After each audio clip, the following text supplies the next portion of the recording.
Hey everyone, this is Aiden from Birchall Outdoors. In this video I'm going to be testing 3 different roll top dry bags, otherwise known as stuff sacks, and I'll be comparing them to see which ones keep the moisture out and keep what's inside dry. So as you can see with this first example, all 3 of the bags I'll be testing have this roll and clip style opening, which effectively keeps any water or moisture from getting into the opening of the bag. This one here is made of standard polyester. It's by far the cheapest, however it supposedly has the lowest tear strength of the 3 materials I'll be testing. This one is a 6 litre capacity bag and it comes in at 34 grams. You can buy a set of 5 of these of various sizes on eBay, around about 17 Australian dollars, so they're really cheap. The next bag I'll be testing is this Cedar Summit Ultrasil Nylon Roll Top Dry Bag. It has an 8 litre capacity and comes in at 35 grams, so 1 gram heavier than its polyester counterpart.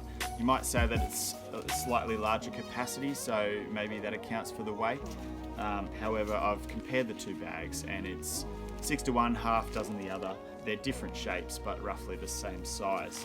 This one here has a more cylindrical shape to it, which I think it makes it easier to pack into a backpack. And it can be purchased from various online retailers for about 20 Australian dollars, which makes it more expensive, or slightly more expensive than the whole set of 5 polyester bags. So for those that don't know, Sil nylon means it's nylon that's been impregnated with silicone in order to make it waterproof or highly water resistant. And being ripstop, as you might be able to see the pattern there, that's so that if the bag gets a hole in it, the hole's not going to expand or fray, therefore minimizing the damage done to the dry sack. The third and final bag I'll be testing is this one here.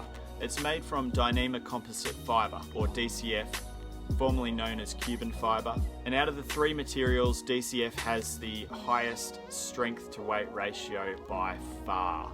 This one is a 2.4 litre capacity and weighs in at just 10 grams. And the material is worlds apart. You can feel the difference as soon as you pick it up, and it's just feather light in comparison. To provide a more even size versus weight comparison, I've got this other polyester roll top dry bag from the same set as the other one. It claims to be 2.5 litres, although it seems to me that one of them's not quite accurate. I'm guessing this one's inaccurate. Anyway, this polyester one of similar size weighs in at 22 grams, so more than double the weight of this DCF roll top bag. This one here I purchased online for around about 33 Australian dollars from a small Australian company called Ultralight Hiker. I'll leave a link in my description. If you're Australian and after some ultralight products, you should really check them out. They're the only Australian company that I know of that's dealing in DCF products. If you know of any Australian companies that deal locally in DCF and ultralight hiking products, please leave a comment below so we can check it out. So from my perspective, stuff sacks have 2 different functions. The first being to keep your gear clean, dry and protected in your pack, and the second being to keep it sorted and easily accessible. So many of you may use a waterproof backpack, like one made of DCF, with a pack liner, therefore you're not really in dire need of keeping your gear in waterproof dry bags. However, if you're like me and use a nylon backpack, which uses an external rain cover as rain protection, which, let's face it, isn't always that effective, then the last line of defense is to rely on a good roll top dry bag to keep your gear dry. Now don't get me wrong, I'm not saying you need to use a roll top dry bag in order to keep your gear dry. There are other ways, and each to their own. It's just a personal preference I have, and it helps me to know where everything is at all times in my backpack. So I'm going to perform 3 tests on each of the bags. The first one is to apply fine mist spray intermittently throughout the day. The second test will be with a hose, again intermittently throughout the day. And the third and final test will be to leave them in a bucket of water overnight to see how much water gets in over an extended period of time of being saturated.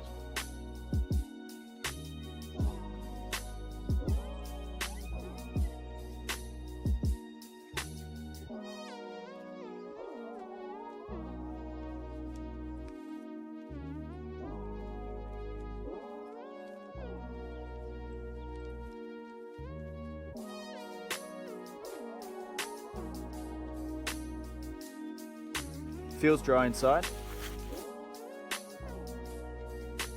and the towel's dry.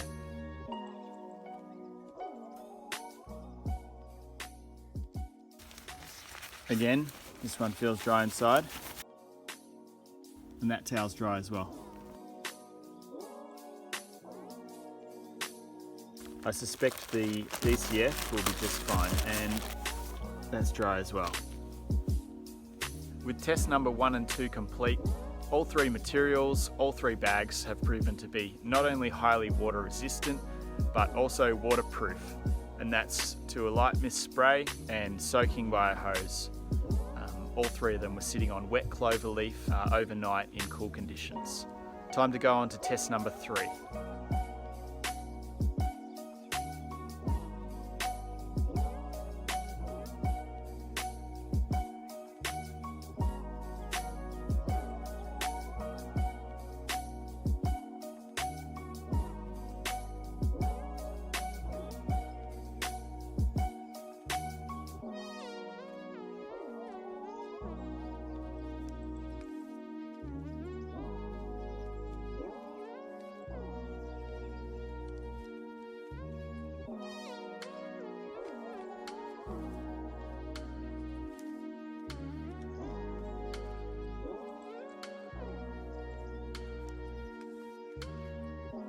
The results are in, and after 2 days and 2 nights of continuous testing to different wet conditions, all 3 materials, polyester, sil nylon and DCF, have proven to be not only water resistant, but also completely waterproof. This actually surprised me to a certain degree. So then the question is, which bag do we buy? There are different answers for different people. Each bag has pros and cons of its own. First of all, if you're under a strict budget or you're just getting started in hiking, then go polyester. By far the cheapest. You can get going with 5 of these for under $20, and they will effectively keep your gear sorted and dry in your pack. Now, I will mention that the polyester has shown some signs of wear even early on, so you're likely to go through those much quicker than you will with the stronger materials. But again, the price factor cannot be ignored. Now, if you want something that's more durable and is going to last you a lot longer, but is still quite affordable, then maybe the option for you is a sil nylon. It comes in at the same weight as the polyester. It keeps water out just the same. It compartmentalizes things just the same. But I think this is going to last a lot longer. And finally, if money's not as much of an issue, or if weight is your primary concern, then the clear winner is the DCF. This one's half the weight of a similar sized polyester or nylon bag. I think overall in shedding water, this one came in at number 1. I would say the sil nylon's a bit better at shedding water than the polyester. But it doesn't change the end result, which is they all kept water out. So there you have it. There's some pros and cons for each one. And it seems to me that the 2 deciding factors of what you go for are budget and weight. With those 2 things in consideration, you should be able to come to an easy choice. Now, a lot of people will suggest plastic Ziploc bags as being the cheapest and most efficient way and most weight effective way to keep your gear dry and sorted in your pack. Well, to those I say, waste becomes a factor. They're not durable, they wear out quickly, they get stuffed in your pack and pulled out on a regular basis, even on an overnight hike. I think choosing a more long-term durable solution is far better for the environment and just cuts down on so much waste. So that's it from me. I hope that you've enjoyed this video and that you've got something out of it, and that it helps narrow down your choice of what roll top dry bag to go with.